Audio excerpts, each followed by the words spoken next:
உதவி இயக்குனர் அப்படிங்கிறவங்க வந்து நமக்கு உதவி இயக்குனர் கிடையாது, அவங்க ஒரு சக இயக்குனர் தான். அவங்களுக்கும் எல்லா விதமான தன்னை தயார்படுத்திட்டு தான் சினிமாக்குள்ள வராங்க.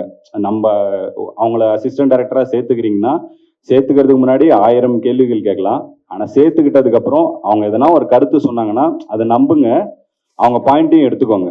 ஏன்னா எண்ட் ஆஃப் த டே நமக்கு ஒரு ஈகோ ஹிட் ஆகுது, அவங்க சொல்லி எப்படி நமக்கு இது பண்ணணும் அப்படின்னு. பட் அவங்க என்ன வேணா சொல்லியிருக்கட்டும், end of the day audience வந்து நம்மள தான் பாராட்ட போறாங்க.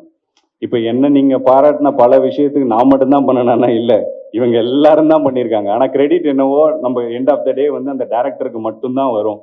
அது அது ஒரு அவர் ஒரு சாபக்கேடுன்னு கூட சொல்லலாம். பட் ஸ்டில் அந்த டீமுக்கு எவ்வளவுக்கு எவ்வளவு நம்ம ஸ்பேஸ் கொடுத்து ஒர்க் பண்ண முடியுமோ ஒர்க் பண்ணோம்னா கண்டிப்பா படம் நல்லா வரும் அப்படிங்கிறது தான்.